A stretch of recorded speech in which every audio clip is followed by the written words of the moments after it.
Welcome to pen drive study. இன்றைக்கி நம்ம வரப்போகிற டிஎன்பிஎஸ்சி குரூப் 2 அண்ட் 2A எக்ஸாமுக்கான இம்பார்ட்டன்ட் பிடிஎஃப் கம்பெரிஷன் நாங்கள் பார்த்துக்கிட்டு இருக்கோம். General English previous year question 2012 2025 வரைக்கும் இருக்கக்கூடிய ஜென்ரல் இங்கிலீஷ் கொஸ்டின்ஸை நம்ம கம்பைல் பண்ணிட்டோம். நடந்து முடிஞ்ச குரூப் 4 எக்ஸாமினேஷன் வரைக்கும் சரிங்களா, இப்படி தான் இருக்கும். கிராமர், vocabulary,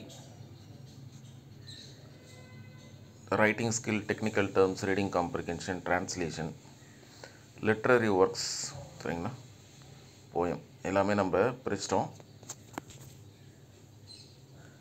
இதில்ங்க இந்த கிராமர், vocabulary, literary ஒர்க்கில் மட்டும் கொஞ்சம் அதிக கொஸ்டின்ஸ் இருக்கும். ஏன்னா அதெல்லாம் ப்ரீவியஸ் இயர் கொஸ்டின், அதாவது அப்டேட்டட் சிலபஸ்க்கு முன்னாடி இருக்கிறதுலையும் இதில் வருன்றதுனால இவ்வளோ இருக்குது. மற்றபடி இருக்கிறதுல இந்த writing skill, technical terms, reading comprehension, translation இதெல்லாம் புதுசு, அதனால் அதில் கம்மியாக தான் இருக்கும். நீங்கள் பார்த்துக்குங்க.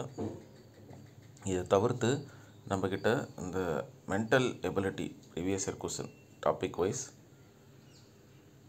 ஜென்ரல் ஸ்டடீஸ் டாபிக் வைஸ் சரிங்களா, எல்லாமே குரூப் 4 வரைக்கும் நம்ம கவர் பண்ணிட்டோம். கரண்ட் அஃபேர்ஸும் நம்ம டாபிக் வைஸ் தான் வச்சுருக்கோம். இது வரைக்கும் பாருங்கள், ஜென்ரல் ஸ்டடீஸோட previous year question split up இண்டிவிஜுவலாக டாபிக் எடுத்து நம்ம அதை சால்வ் பண்ணியிருக்கோம். ஜென்ரல் இங்கிலீஷை பொறுத்த வரைக்கும் இப்போ அது ஜென்ரல் தமிழை விட காம்ப்ளிகேட் பண்ணிட்டாங்க. ஏன்னா இந்த யூனிட் 7 இருக்கக்கூடிய போயம் 30, ப்ரோஸ் 29, இதை நீங்கள் படிக்கிறதுக்கே போதும்னு ஆகிடும் சரிங்களா. நம்ம இங்கே எங்கெங்கே கலர் சேஞ்ச் கொடுத்துருக்கோமோ அதெல்லாம் ஆல்ரெடி நம்ம சிலபஸில் இருந்தது சரிங்களா. அது இப்போ இந்த ப்ரோஸில் பாருங்கள், last lesson dying detective, learning the game, 17 oranges, water, birthday letter, nose 12, அது மாதிரி இதெல்லாம் ஒன்றும் இல்லை. இந்த vocabularyயில் compound words, British to American English, plural, homophones, active voice, கிராமரில் gerund, degrees, simple compound complex, question tag இதெல்லாம் முன்னாடியே இருந்தது. அதெல்லாம் இங்கே கலர் சேஞ்ச் கொடுத்துருக்கோம். எது கலர் சேஞ்ச் இல்லையோ அதெல்லாம் புது சிலபஸ்லேருந்து கேட்கப்பட்டிருக்கு.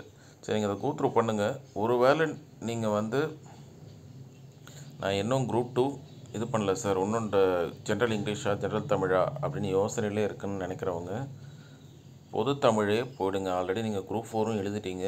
இன்னும் கொஞ்சம் ஸ்ட்ரென்தன் பண்ணிங்கன்னா போதும், குரூப் 4 தமிழில் நல்லா மார்க் ஸ்கோர் பண்ணிடலாம். அது ஜென்ரல் இங்கிலீஷ் கொஞ்சம் காம்ப்ளிகேட்டடாக தான் இருக்குது. பொது தமிழே அங்கங்கே வெளியில் கேட்டாங்கன்னா ஜென்ரல் இங்கிலீஷ் கேட்கவே வேணாம்.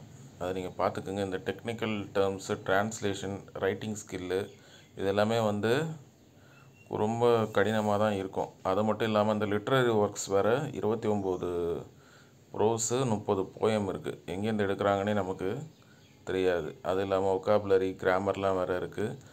ஸோ நீங்கள் பொது தமிழ் எடுத்திங்கன்னா ஒரு 85+ ஈஸியாக நெருங்கிடலாம். ஒரு 15 கொஸ்டின் டிஃபிகல்ட்டாக தான் இருக்கும். பட் ஜென்ரல் இங்கிலீஷ் இன்னும் காம்ப்ளிகேட்டடாக தான் இருக்க போகுது சரிங்களாங்க. அதை நீங்கள் பார்த்துக்கோங்க. யார் இன்ட்ரெஸ்டடோ எனக்கு இந்த நம்பருக்கு வாட்ஸ்அப் பண்ணுங்கள், நான் எப்படின்னு சொல்கிறேன்.